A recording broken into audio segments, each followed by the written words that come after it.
Hello darlings, welcome to another episode of Curries and Stories. Today I'm going to make Britain's national dish, chicken tikka masala, which was, according to urban legend, invented in England with a tin of tomato soup and some chicken tikka pieces or tandoori chicken pieces. Let me show you how. So first of all, what you need to do is dry roast some spices. Now I'm going to show you which spices I used to make this fragrant masala. So here we have some dried red chillies, some cinnamon, some mace, nutmeg, got some black cardamoms, some green cardamom, some poppy seeds. If you can't get those, don't worry about it. Fenugreek seeds, black peppercorns, coriander seeds, cumin and some cloves. So once you've dry roasted these, you grind them to make this lovely masala. So let's get on with the marinating of the chicken. Here I've got 250 grams of boneless chicken thigh. You can use chicken breast if you like, or you can use chicken on the bone. But if you're using chicken on the bone, the marinating time will be longer. So into this, I'm going to add a couple of tablespoons of my freshly ground tikka masala. Make sure it's all in nicely. Into that, I'm going to just put a couple of teaspoons of ginger garlic paste and the juice of 1 lemon.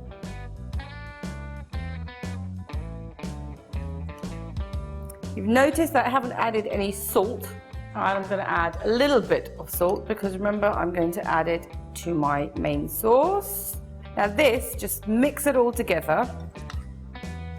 I'm also going to add a little bit of dried fenugreek, which is called kasuri methi, just a pinch or so. Now when you go to a restaurant and you order chicken tikka masala, it's usually very red, but that's because they've used red food colouring. I'm not using it because I don't really want to. I would keep it all natural. So let's get this nicely mixed. Great. So I'm going to leave this to marinate for about an hour. That's the minimum marinating time. If you're using chicken breast, again the same. If you're using chicken on the bone, I would give it at least 24 hours. Let's go and stick this in the fridge. Right, my chicken's been marinating for an hour. I've preheated my oven. It's been on full whack for about 20 minutes. This is going to go in there. So let me get my tray. Now, traditionally you would probably skewer this and stick it in a tandoor, but I don't think anybody's got tandoor at home. And it's absolutely fine if you just spread the chicken pieces out on your tray.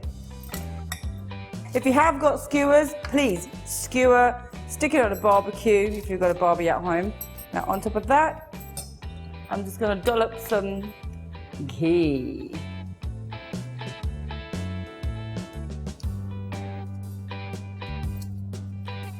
Well, that's ready to go under the grill for about 15 to 20 minutes. You don't need to cook it through because remember it will continue cooking in the sauce. We're just going to try and char it as much as we can. But while my chicken's grilling away, I'm going to make the base. So hob on, and of course, ghee.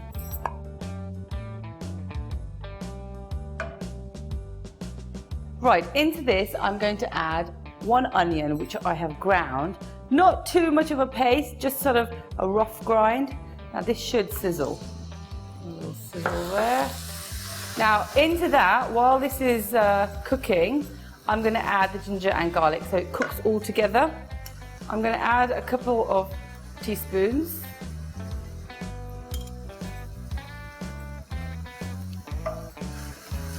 Now the reason I've ground the onion from raw is because it becomes sweeter and more caramelized.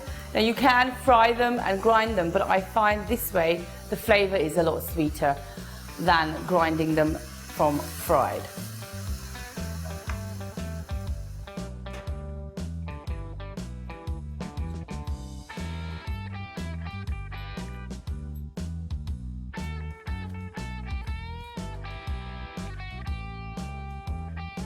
You can see my onions have got a lovely golden brown colour. And into that now I'm going to add my powdered spices, turmeric,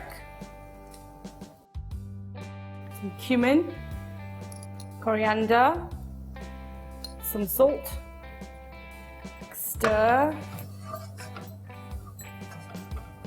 and some of that tikka masala that we made earlier.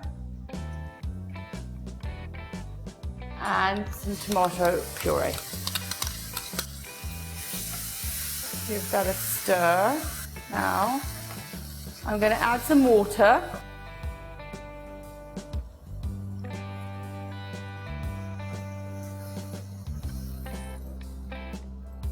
I'm going to add a little bit of sugar because this adds a little sweetness. If you don't want to add it, you don't have to, but it does add to that flavor of the chicken tikka masala. And some more dried kasuri methi.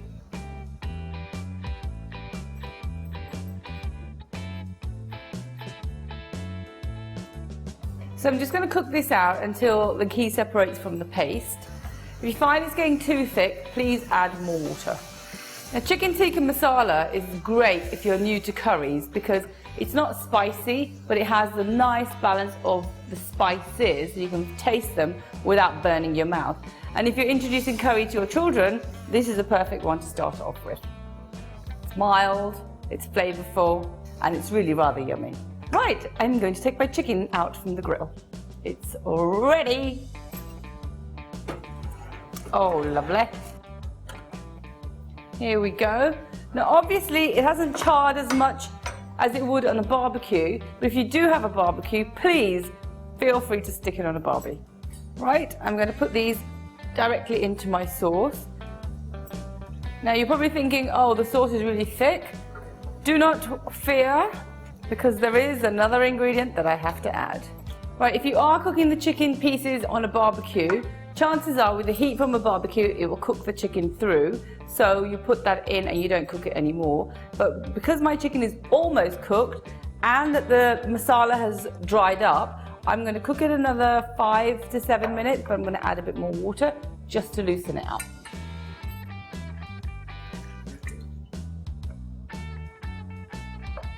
You don't want it to be too watery either. Right, my chicken has been incorporated in the sauce. And now for the ingredient that truly makes this chicken tikka masala. Here we go, in with the cream. So this is single cream, not double. A little sprinkling of garam masala. Give it a stir through. If you want a thinner gravy, please add water. But chicken tikka masala, this is how it comes. Turn off the hob, give it another sprinkling of a bit of kasuri methi, a little bit of coriander, and now to serve.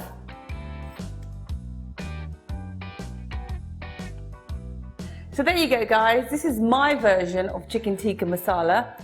Not as red as you get in the restaurants, but tasty just the same. Enjoy.